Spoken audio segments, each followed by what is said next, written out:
Welcome to Tribecast, a podcast by the tribe for the tribe by Next Wave Media. Pam, pam, pam. Hi guys, hi girls. Welcome to yet another episode of Tribecast, the podcast where we talk about everything which is dance floor, psychedelics, arts, and mostly music.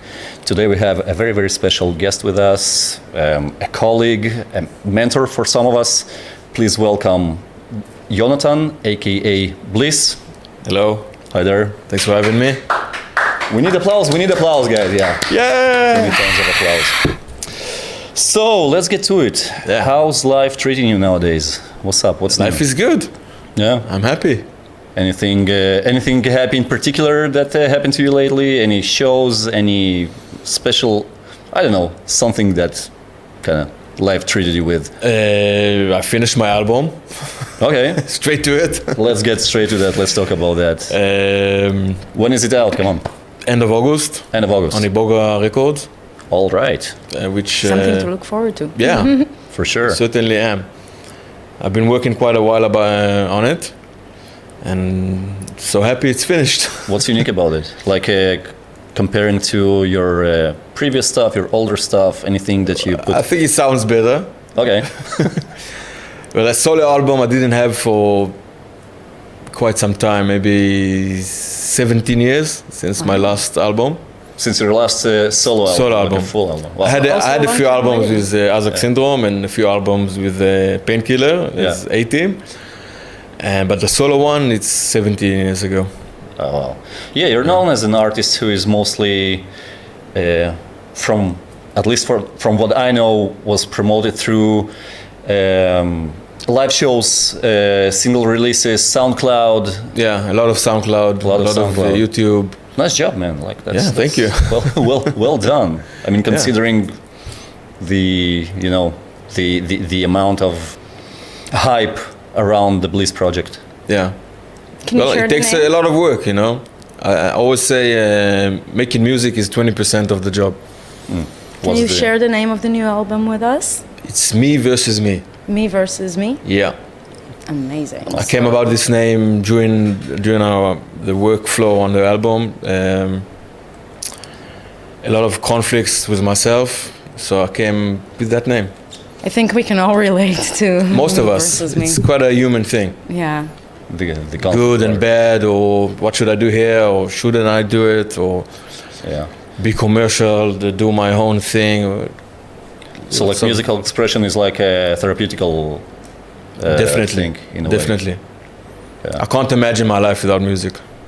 If you had to imagine your life without music, Yeah, how would it be? Who would you be? I would be a farmer. I grew up on the farm. I used to be I was a shepherd. Yeah. I think first time I went out with the sheep by myself, I was 12. Oh wow, 500, 600 sheep. wow, that's I can manage a crowd. Yeah, you definitely can. We That's know something. That's something I was not aware of, like the shepherd part. So, where did the rock star came from? Like I hate the rock that star word. person. I hate that, man. You hate that Don't word, call or you me- hate it? I hate being called a rock star because I'm not. It's only because of the guitar, so people think, you know. Of course. Yeah. Of course, but it comes along. I mean, it comes along with the persona. I mean, you're aware of your persona on stage. Yeah. You're headbanging. You're like you do look like a mad scientist. There, something between mad scientist and a rock band frontman Yeah. performing. I couldn't be a frontman. I can't stand holding a microphone. So how does it fit with what Unless we're I'm seeing here. on Yeah, it's on stage? great. With? Come again? So how does it fit in the persona that we do see on stage? Like, is there a major difference between Jonathan on stage and Jonathan in real life? Yeah, I think, yeah. I think the main difference is that music drives me crazy. It brings out something special? Yeah, and if I have a good reaction from the crowd, so even more. Oh. If not, I'll try to do my best and just make people have fun. What kind of music inspires you to make the music that you make? Wow, that's a very good broad question. That's awesome. My initial influences in psytrance began with astral projection and Simon Postford and Classic. Somewhere in the 90s, and after that Atmos had a big influence on me somewhere in the 2000, and then I really started to like full-on music, but not so much the typical full-on, more like the night stuff from CPU, Absolum, some of South African stuff. Yeah. And then Eskimo, and actually after like 10 years I started to really appreciate Infected Mushroom, because it took you a while. Yeah, it took a while, because in the beginning it was quite mainstream, and I hated everything that's mainstream. I wanted to be like from the side, but as I grew up I started to appreciate the older stuff more, like the melodic stuff. And from a sound engineering perspective, or just like as a fellow artist? More of the music, not the. Of course, it sounded great and all that, but it's more about the music. Musical wise. Yeah, definitely. Music wise and flow, like everything. Like, Infected Mushroom music is like goes from here to here to here to here. Like blends it all together. They were all over the place. And like they kind of build the genre. Yeah, and a lot of rock and roll music, blues. Drop a few names. What did you used to listen to as a kid? Outside psytrance, not necessarily. My parents really got me into the Beatles, and Bob Dylan, and Pink Floyd, and Chicago. You know Chicago? Chicago, maybe. of course. Yeah. I'm half Russian, so stuff. Then I went into really hardcore heavy metal music. Not hardcore metal music, but I went into it like in a hardcore way. Yeah. Like learning how to play stuff, and Metallica and Pantera. Yet you're saying you don't like the rock star agenda. No, I don't like the persona that people try to say I have. Because it's not really the psytrance mindset. It's a little different. But you do bring it in. I did, by mistake. So yeah, the guitar was a nice mistake actually, because like it sticks in. I mean, you still do that. It's still part of your show. It is. How to combine the both? On one hand, understanding that this is something that kind of makes you maybe inconvenient in a way, but on the other hand, maybe the crowd is already used to that. So it's kind of a trap in a way, no? It is. But guitar is my first love. Mm-hmm. When did it start? You started as a classical. You're a classical guitarist. No, or it was rock from the beginning. Oh, well, yeah, like ChatGPT was actually lying to us. I'm sorry to say. Classical music.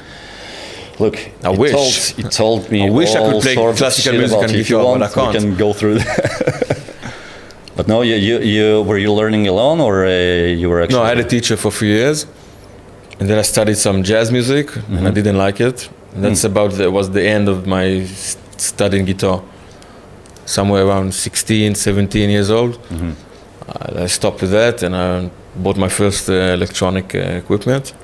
Nice. And I realized it's much easier by yourself than rock bands. How old were you when you started producing? Electronic music? Electronic music, yeah. 15, 16. Nice. Something like that. Was it Cubase? FL No, at the beginning I had like a Groovebox, a Roland Groovebox, and an 8-track digital recording system. And I did it like that. And then I went to visit Astral Projection, 99, something like that, to showcase our music. And the first thing they said was, "You're not working on a computer. What the fuck is that?" I said, "I don't know. You can make music on a computer?" So I didn't know. And then 3 years later, I bought a computer, first time. And then I started with the Cubase 3.7. And the rest is history. Kind of, yeah. What other musical instruments do you play? I can play drums. I have a drum set in my living room for me and my kids. Yeah, that's for fun, you say. Yeah, that was my how do you call it? Like when you come of age at some point in life and you have like a meltdown. How do you call it? The middle-age meltdown? Something like that. So I decided to buy a fancy drum set, which I don't touch too much, but I can play drums. Nice. I can play bass. I have some musical theory with the keyboard. That's it. Well, that's quite a lot. Thanks. I studied music, so Yeah. it's part of it. How do you manage to combine? I mean, that's a question I ask a lot of our guests. How do you manage to combine the family life and the Jonathan the father with the touring persona or with the artist that you are? I mean, it's quite hectic being on tours, traveling a lot maybe, or performing. First of all, you need to find the right partner for that. For sure. And my wife she's always very supportive of my job. Yeah. So Super important. that's very important. So And I miss the kids sometime, but it's a holiday also. of course. Yeah. So You bring them along to your shows? not too much. Not too much. No. Looking forward to that, maybe when they're older. Definitely. I have the protective ear thing, but not too much. Last time they saw me live was in the Nova in the park last year. Oh, at the huge event that they had. Yeah. Yeah. So we went all the whole family, and it was a big thing. Let's say if we'll address the younger Jonathan Yeah. in comparison to the nowadays, would there be any conflict? Like if the younger Jonathan saw you nowadays, Yeah. way more popular, and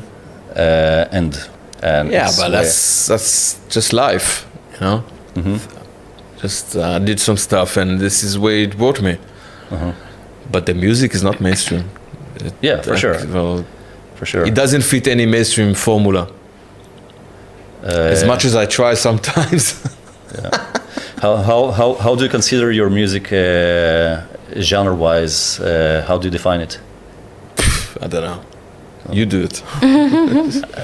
Depends when, what kind of tracks. You know, some are full on, some are not. Yeah, but you're more full-on oriented. More power driving stuff. Yeah. So I would ask, actually, you said that your kids, last time they were with you was in the Grand Nova event. So what did they say? Did they like your music? Did they dance a little bit? Not really. Not really? But they know my music. Are you trying to open them up to this type of music, to electronic music, to trance music? Not really. Not really. No. What do they like? What do they prefer? You don't want them to follow Daddy's path? Well, where I live now, the first track I did, I recorded my son. He came to and he entered the studio, and I had the microphone open, and he talked a bit, and I used that in the track. And that's amazing. And I named the track after him. And then later, when I had two more boys, I knew, like, okay, he had a track. I need to make it for them as well. Oh, wow. So I just did one track with all the names. balance. I did one track with all the names together in the same track. Yeah. And they really like this track. Because they can hear the names in the track. They're like, yeah, it's me. Yeah. Amazing. And your wife, does she like your music? Does she listen to it? She doesn't listen to it, but she likes it. Yeah, they're supportive. I know her taste. Yeah. I know when each track, if she's gonna like it or not. Before you play it to her? When I play it to her, I'm gonna know if she likes it or not. Definitely. Do you get to ask her for advice when you're producing in the studio? No. Or it's your man cave and your But thing. they get to listen to many versions and revisions of the track when we go into the car. Oh, and then they can tell. Yeah, you. driving in the car and listening to music is a very important Part of the process. Yeah. Of getting to the right mix, or even listening to music next to other people, you get a different perspective. For sure. About your own stuff. Did it ever happen to you that you heard the mix, not in the car, but in front of other people, got their perspective, and you went with their... Yes, definitely. It can help. Mm-hmm. That's why I think it's always good to go and listen with other people. Mm-hmm. For sure. Yeah. I mean, on the other hand, you get some feedback as well. For sure, feedback is always important. You were collaborating with like huge names. We were talking about Infected Mushrooms. You had collabs with Asterix, with other huge artists. Any challenges in the process as opposed to producing on your own in your own studios? Any specifics in the challenges that may the only occur? challenge is just to bring the best version of yourself to the table. Yeah. And get creative. But that's the challenge always. Yeah, for sure. I mean, that's the same challenge when you produce on your own. But when you make music with people you feel comfortable with, it doesn't really matter. And the examples you gave is people do feel comfortable. So there's like a special magic happening in the workflow. Yeah, it's quite easy. What do you feel most comfortable with? What was your, let's say, favorite or the most fun collaboration with? Well, the first collaboration I ever had was with Roy Painkiller. We lived in the same village, we grew up in the same village, and his brother he used to go to the same class as me.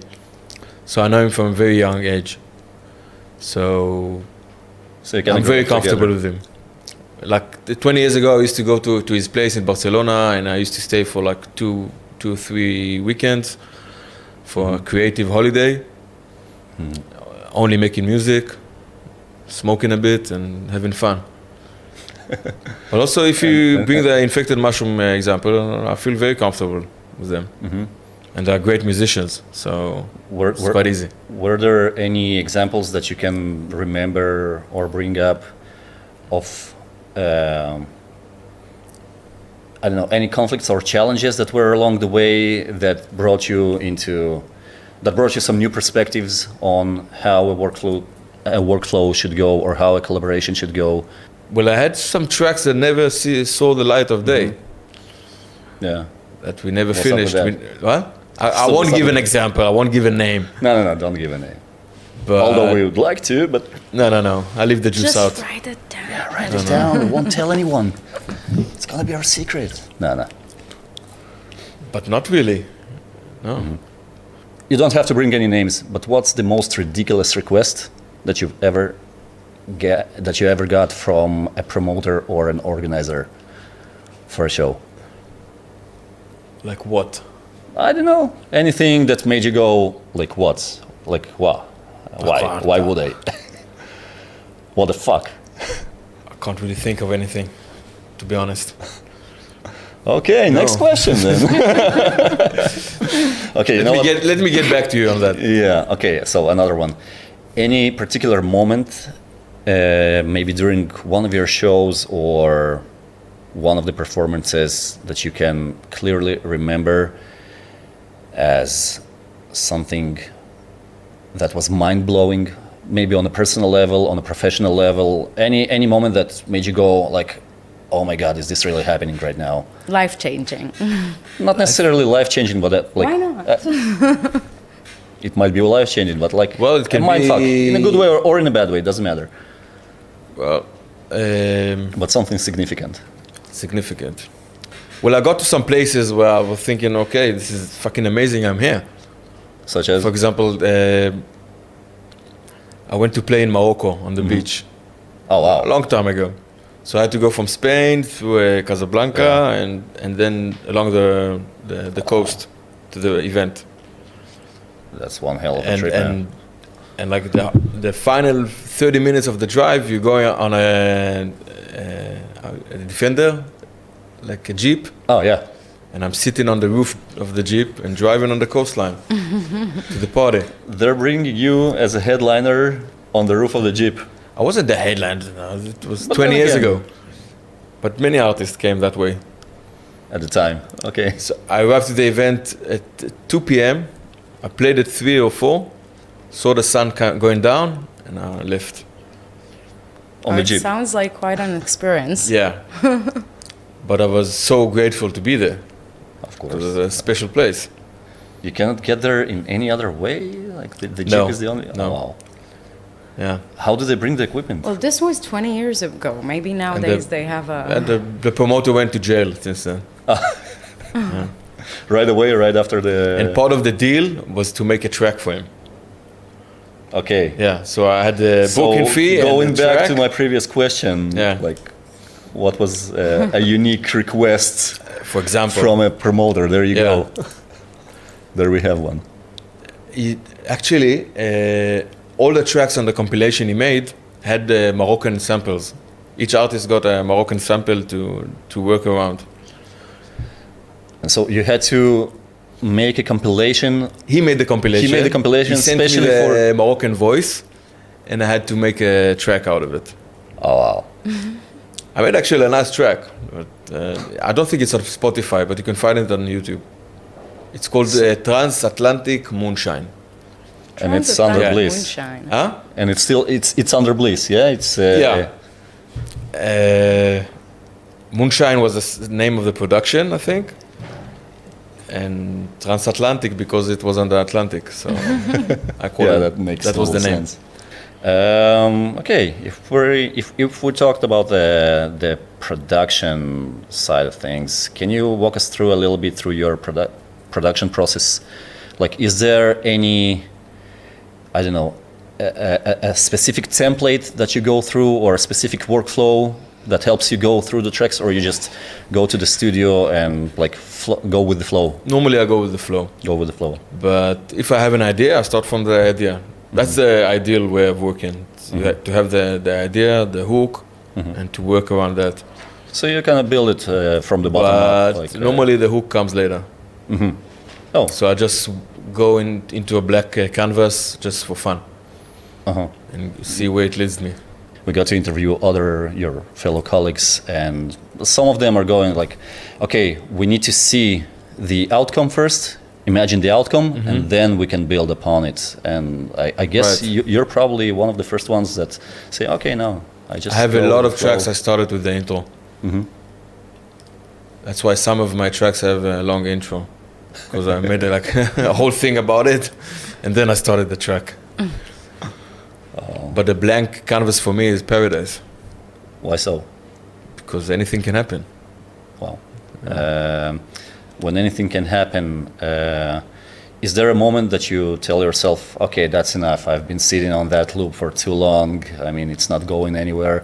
Do you leave it at that point, or do you just go on with the track? I leave it and search for another paradise. I go to a new blank canvas. It's not a smart way to go, you know. My weakest link in my way of working is the finishing tracks, which I tell all the young artists, you know, the thing you need to work the most is about finishing tracks, which is the hardest thing to do. How do you deal with that? I don't. You just leave it there? Yeah, I leave it for a few days, a few weeks, and then I go back. You come back. And if it's something worthwhile, I'll do it. If not, then bye-bye. That's an approach. Yeah. Any side projects, any interesting side projects that you also would like to promote one day? I have a few tracks I made, like non-psytrance track. Kind of weird, like kind of bass. Lounge music, I don't know how to call it, psychedelic lounge music. Yeah, you're talking our language now, like you're speaking our language now. Right to our hearts. Right to our hearts. I'll show you later. Please do. Yeah. I'm still trying to wrap my head around it, how to do it. But the vision is a live show. A live show. Yeah. Okay. Like, I mean, beyond the live show that you're giving out nowadays with the guitar. No, more people on stage, more room for improvisation. Okay, go with the vision. Exaggerate.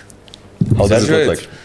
It's a full-blown live show. 5-6 people on stage. An orchestra, or more into an instrumental? No, the drums, trumpet. So like BLiSS in dub or something like that. Yeah, but not really dub. Not that. I have one dub track, but it's not really dub. It's full of melodies, full of ideas. That's all over the place. That is super interesting. I guess I've been working on this for the last 3-4 years. Let's see where the wind blows. I honestly hope that it will see the sunlight soon enough. Yeah, I sure can't wait to listen to it. Definitely. And where do you get your ideas? You spoke about. Yeah. Where do you get your best ideas for your tracks? I don't know. Just is there keep the antenna open. Something you do to kind of like shake things up, No. inspirationally? It's a constant hassle. Like the brain works constantly. So life, basically. So we just write down. Little Definitely. I write down ideas. I record in my voice memo. No. So like you get to record the ideas to the voice memo and then you go straight to the studio. Yeah. And bring it to Say life. I watch a movie and you have a nice sample. So if you don't write it down, it goes to waste. Do you sometimes have to look for ideas like on purpose, meaning that, okay, I feel like I'm going through some kind of stagnation, but I have to, I have to produce more music, because that's. No, not really. If I'm stuck, I'm gonna make like technical stuff. Okay. Make something else sound good, or write new sounds, search for new sounds. But I won't really specifically. Now I'm gonna find an idea. Just have to keep your head open for and listening to whatever the universe it's always brings there. What? It's always there. Yeah. Do you ever listen to one of your memos or read one of your memos and you're like, what did I even mean? Definitely. Yeah, what was that? Like, but many times on the road it happens, If I drive for a long drive or on the plane, I can get some ideas sometimes. do you have any particular track that you, of your own, Yeah. that you like the most, like having a favorite kid, till nowadays maybe even from your previous projects, earlier projects? Wow. Something that is really special to your heart. Like. Well, I have a track called Groovatron, which really for me signifies the change from nighttime music, like more pumping, into more groove and melodic stuff. Write it down. Each track has its own timestamp in my life, Yeah. which I can pinpoint to what was happening in my life. Or, for example, I had in the first album I have a track called Pause, and I did it straight after I broke up with my since girlfriend. Heartbreaks brings up the, I don't know, creative juices. The creativity back. Yeah. You have to. I don't know. It's so it seems. People say so. Well, for me, if I'm sad, I don't make music. Really. For me, it's the opposite. It's the opposite. Yeah. That's interesting. Yeah. Like honestly, you would be probably the first artist that I'm familiar with who says that. Like, going if I'm sad. depressed, I don't go into the studio. Wow. Maybe I'll take the guitar, Yeah. play, but in the studio, no. I have to be happy. Maybe you'll find out a whole different genre. Yeah. Maybe I need to try going to the studio. Yeah, give it a shot. Sad. I mean, people say it works. Yeah. Not for me. It's my happy place. Yeah, I mean, you can see that on the stage. I don't want to bring the bad energy into my happy place. Oh. I keep it out of there. You're talking about your man cave, the studio, and the whole process. And yeah, I'm red in the monitor. Yeah. Looking good. Not red. No. Because of Looking talking about the amazing. ex-girlfriend? No, not that. I feel a bit sticky. What's in your T-shirt? My Yeah, friend tell us about Ritmo it. gave me this T-shirt. You see? The small logo You from are Ritmo. one. Yeah, with the shout out to universe. Ritmo. Yeah, and he made like a line of shirts with sentences from his tracks, and this specific sentence is from our track together. Do they make it in extra One with small? the universe. Can I have one in extra small? Maybe a cropped up. You are one with the universe. It's called Dubin. Yeah, you Yay. should talk to Ritmo, I guess. Maybe you should do so as well. I don't know, like a line of merch. Me? Of course. I have some merchandise. But more T-shirts, more stuff. Like, Yeah. I don't know, I should. electric You cars. You sound like my manager now. How's that working, by the way? Like having a manager, I'm sure there is a team behind the project, behind BLiSS. Yeah, Few people. Yeah. So how do you collaborate as a team? Any challenges there that you aware of, or any? Since I'm the music by myself, it's good to have some other perspective on other things. Yeah. So on the business side. Yeah, business side and promotion and image and all those things you don't really like to dwell about. Yeah. How are you with the business side, by the way? Like, I'm shit. I'm shit in this, So it's good to have someone who is more on point in that kind of stuff. You know, every time someone comes to me in a party and he tells me, I want to book you, I want this. Talk to my manager. Leave me out of it. You want to talk music, let's talk music. But when it comes to business, I'm not the guy to talk to. Yeah. How do you chill? How do I chill? How do you chill? When you have spare time, like when you don't produce, when you don't promote, when you don't travel around and playing, what do you do for fun? Some sports. I hang out with my kids, play some FIFA. So it's combining the two. Like. Play some, how do you say, ping pong? No. Ping pong, no. Ping pong? Yeah. Yeah, that's the one. Table tennis. Table tennis? Yeah. No? Ping pong. I guess it depends. I guess it's like it's like chips and French fries. I guess like it depends on the continent. That's about it. Some Netflix, some books. Yeah. So like for example, if BLiSS would not exist as a project, as a musical project, if music would not be your go-to, except for being a shepherd, any other, I don't know, any other stuff that you would consider outside of music? Outside of music? I don't know, man. Nothing. No. Like when I was young, I always looked at people like, what do they do afternoon if not music? Like, seems weird. From an early age. Very early, yeah. So was it like a vision that you had from an early age as well, of yourself being out there on the stage, being an artist, playing something that you knew? The first memory, I'm about 8. Holding drumsticks and drumming at home. That was the first time you ever, when you were 8? More or less, yeah. Dreamed of being a musician? Yeah. Who was to blame? Who did you saw on the screen and said, okay, I want to be like this guy? Like, I don't know, for me it was Slash and I still didn't get it, so. I don't know, maybe Machina? Machina? Maybe, the Israeli band? Yeah. They're pretty cool. Yeah. They're really cool. Like they my mom had some flags in the living room. And I remember very vividly, she's coming back from a drive and I was doing the drums on the sofa and one of them broke. Nice. Rock and roll there, like at the age of 8.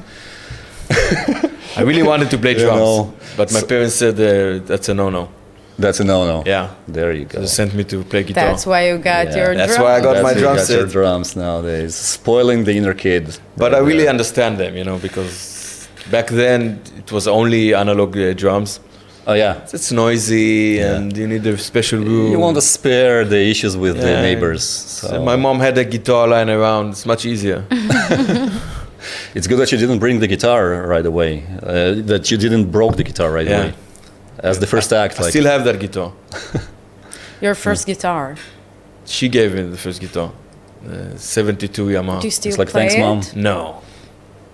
I'm not sure you can put strings on it. I'm not sure it's gonna work. Did you ever break a guitar on stage? No. Why not? Maybe you should consider that. No. Come on, you're headbanging. You're going all crazy. We've seen you perform. It's a waste. It is a waste. But sometimes, like life is full of good ways, bad ways. That's a rock star thing. Yeah, exaggerate. Which I'm not. Oh yeah, we talked about it. You don't want to consider yourself He's as a an rock star. anti-rock star. Huh? Yeah. He's an anti-rock star.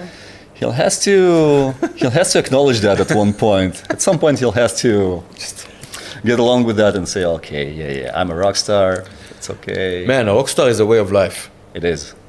And that's not your way of life? No. Okay, maybe that's because you're a mature rock star.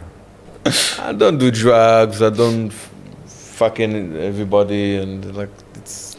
That's something to sample right there and to put in your next track. I don't fuck everybody. No, I don't do drugs. I don't fuck everybody. All the samples in all the psytrance tracks all sound the same. Drugs. Acid, consciousness. No, let's put another message to the young kids. I don't have much of those, to be honest. So basically, you like to listen to the music and make the music drug-free. Yeah. That's amazing. Yeah. What does it First give album you? wasn't like that, to be honest. Is that a journey that you went through to come to this point? Because we all know, and come on, let's say it out and loud. Yeah. The substances and the substances abuse sometimes, it's a part of the culture that we're all talking about. It's a part of the dance floor. It's a Part of the rave culture, yeah. Oh, yeah. And to come out and to say like, no, I'm against that shit. I'm not against it. I just don't do it. I'm all up for expanding your horizon. It's fine. Just me, I'm done. Okay. You had your share. I had my share, and that's enough. And what does it bring when you are drug free? Like, what do you think? What do you feel that it improves in your entire process and the music? Do you still enjoy the music? Mostly clarity. Same way. I do enjoy the spliff there once in a while, making music. That's fine. But besides that, nothing. So there's like a clear boundary. But mostly clarity. Clarity. Yeah. Well, clarity is a lot. It means that you make music today and tomorrow it sounds the same to you. Yeah. That's clarity. Did the music change as a result? For me? Yeah, as a result of, I don't know, going sober. Yeah. Kind of listening to it, or no. Let's also talk about producing music. Were there any changes after the clarity to the point of, I don't know, the genre, subgenre that you're into? Not really. Or you're still like... No, it didn't change. I don't think so. Just... Maybe I learned to finish more things like that. There you go. That's a change. You did say it's important to finish your tracks. Yeah. Yeah. Which is not easy sometimes. Yeah. Was it something that brought you to that decision, or you're just like, okay, I had enough, like that was, okay, done, I got it. I was never too full on about it anyway. Oh. Yeah. I mean, that's a part of growing up, I guess, like... all of us. For sure. Yeah. That and the lower back pain, so... Don't bring it up. No, let's talk about it. All those years on the dance floors, do you think they go unnoticed? Yeah. Actually, I fucked up my back today. Oh, shit. Yeah. Lower back. Lower back. L4, L5. I'm not sure. I am L4, L5. It sucks. Now we're all depressed. Let's change the subject. Yeah. Back to drugs. So, what's the most amazing dance floor, amazing stage you've ever been on? Wow. Yeah, that's a good one. That really like opened you. First time I visited in South Africa, I was quite mind blown. That was but a long time ago. The party called the Groovy Troopers. They don't exist anymore. But it was quite an experience. I don't know how to elaborate about that. Like the massiveness of it? No. Just the vibe of the people. What's special about it? It was a new experience, like South Africa, a new place I never visited before. It was quite amazing. But if I go back not a long time ago in Israel, when we had the production called Groove Attack, I had one edition that my parents came to see me play, and it was a massive one. And I felt so proud of myself. For sure, like rightfully so. Yeah. Yeah, that's amazing. Did they like the show? Kind of. They were proud. They were proud, definitely. Was it like, okay, we don't get it, but it's noisy for them and it's very busy, but I could feel the good vibes for them, definitely. Did they support you over the years? most as of a the musician? time. Yeah, most of the time. Yeah.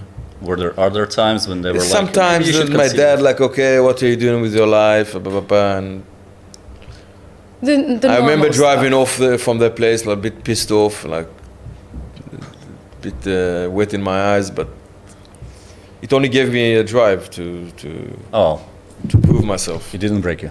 No. Cool. So. I was quite lucky with my musical journey. I started making money out of it quite quickly. Mm-hmm. How quickly? Like, if you started producing at the age of 15, when was the first moment that you said to yourself, okay, I can live out of that? 10 years later. 10 years later. Yeah, but there are some points there with no making music. Mm-hmm. Because I'm from Israel. Yep, that point. So from the moment I started taking it seriously with Cubase, it took 1-2 years, that's it. Mm-hmm. I got my first advance on the first album, and I stopped my day job. That's quite amazing. Yeah. What was your day job? I worked at a grocery shop in a kibbutz next to Haifa. I was the guy who needs to put all the vegetables in the right order. Yeah, and all the old ladies in the kibbutz, they used to love me because, you did it like a rock star. Fridge. I was the rock star of the grocery shop. The grocery shop rock star. And what was the first gig? That's a bit blurry. Mm-hmm. I had like 2 gigs for like not many people, and then after 2 months before the first album came out, I flew to Austria and England. Oh, first gigs, and then 6 months later, I started to perform in Israel. So you actually started from abroad, and then you got your stage. Yeah. Your stage. I tried my luck. Yeah, I sent my music to Israeli labels, and they all ignored me. Yeah. Talking about Groove Attack, I remember them like pushing you pretty. My Israeli agent, it was his production. Yeah, that makes sense. At the beginning, they used to push more progressive artists. Mm-hmm. That was the line of music. So I didn't fit there really. But after 3-4 years, it changed. Kind of balanced. It got balanced, and then he started to book Tristan and Laughing Buddha and artists and me. Yeah. I mean, the project, the BLiSS project, went out strong around 2005, which was like it was actually the golden age of the progressive. It was the shift from a very strong full-on scene. No, 2005 is full-on. It's blasting. Somewhere between 2005 to 2009. And then Ace Ventura started to pop up, and stuff like that. So did you feel it at the time as an artist? Did you feel it in a sense that you kind of felt the necessity, or maybe been asked to move a little bit towards the progressive? I felt it a few years later. The progressive was peaking at 2011, 12, 13. That's the time I felt I have to tone it back down a bit. A little bit. Just the BPM and less content in the music. Was it helpful? Yeah, definitely. 2011 was the first time I made a track in 140, I think. Yeah. Up to then it was all 45, 47, 50. So as an advice, like to the younger generation, would it be fair to say stay flexible? Don't get stuck like in a specific genre, or go with your own agenda all the way. You should stay flexible, but it's not so easy to be a crowd pleaser. Yep, it's not easy at all. Yeah, but many times I saw many times that I saw a specific kind of music. And I thought to myself, this will never work. Mm-hmm. And then 2 years later, it's the main event. Mm-hmm. Oh. It happens a few times. I saw it happening. So, if you stay persistent with your own shit, it can work out good. Yeah. So there's a balance. Which musical genre did you think will not work out and is nowadays like pumping? It's like challenge the audience. Yeah. Let's see if you're right in 5 years from now. What do you mean now? I don't know. First of all, progressive. 2006, 7, 8, the full-on was blasting as far as I'm considered. And, all the progressive artists used to play much later in the party. Mm-hmm. And it was like Dardale in the end of the party. I remember meeting Yoni Ace Ventura and asking, what are you doing? Psysec is doing good. What are you doing? And he said, wait. Just wait. Time. Give it some time and you'll get tired also from the full-on music. And he was right. Yeah. Where do you see the global psytrance scene heading? Talking about trying to, predict the future. Where do you think it's heading? Are there any boundaries that should be put there? Anything that you think should be changed or modified for the better? Well, where are we heading, man? I think we should head to less expected territories, because sometimes you listen to a lineup in a party and it's repetitive. It's like, I remember that. It's the same, and I've been doing this for a long time. So for me, it's a bit boring. Maybe for the new crowd, it's wow, this is new, it's fresh. I like it. But for me, it's like, okay, been there, done that. So what would excite you? I would expect the psychedelic scene to be more open-minded. Sometimes I feel it's like this. Yeah. They don't look to the left, don't look to the right, and yeah, it's relatable. That's why I like some artists that bring into their sets different genres. It's a blessing. Mm-hmm. Anyone in particular that you can recommend? The Freedom Fighters does a good job about that. Omiki does a good job about that. Can't think of more at the moment. Does it also inspire you to, blend genres, look sideways and bring it over? It's about breaking boundaries. Mm-hmm. That's how you get to new territories and new music. For sure. You started asking something? No, I was just interrupting. That's good. We like interrupting. Interrupt us more. Yeah. Yeah, well, I'm going to ask, what would you say to young music creators that look at you and your insane record? Don't look at me. Look the other way. And once they do still look at you, but what would you say as words of wisdom from someone who's already senior in the scene and have been through a few things? How would you inspire them or give them some advice into how to make it? How to make it in the music? How to make it in music, how to stick to it when it's sometimes very hard. Wow, it's a very broad question. Yeah. Well, the cliche says just do music with your heart. Do you believe that? Huh? Do you believe that cliche? Yeah. Yeah. I always believed in myself.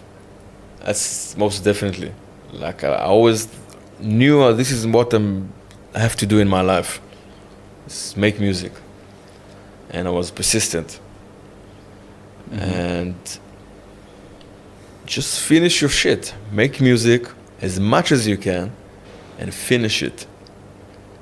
And put it out there for everybody. Because if you don't do that, it's just another track in the Megira. Yeah, in the closet. In the what? For sure. In the closet. In the closet. Yeah. Get out of the closet.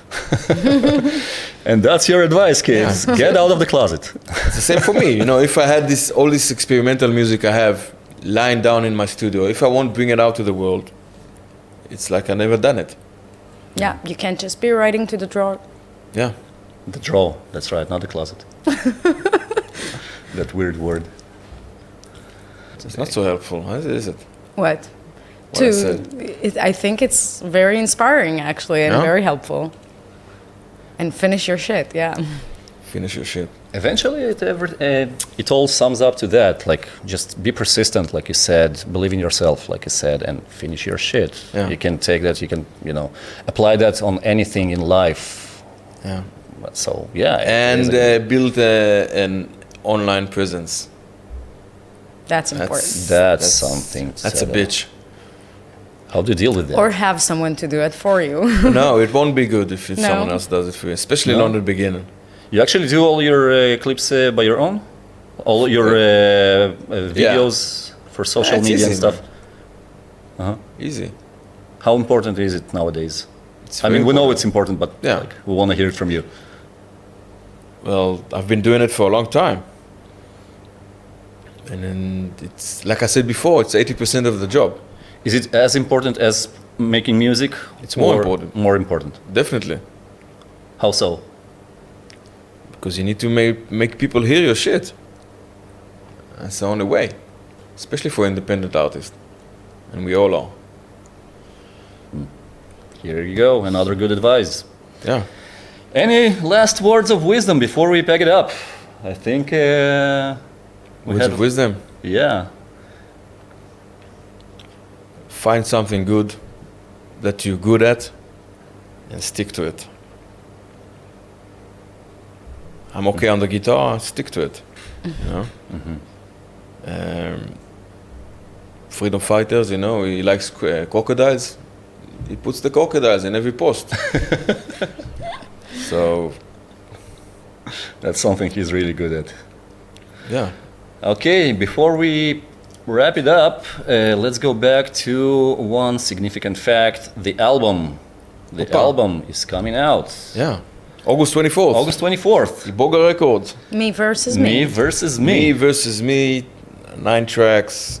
Something to expect, something to look forward to. And yeah, good luck with that struggle to all of us of the me versus me and us versus us. Yep. Thanks, guys. See you in the next chapter. Don't forget to follow us on social media. We are Tribecast, and we are here to stay. Bow. Tribecast, a podcast by the tribe for the tribe by Next Wave Media.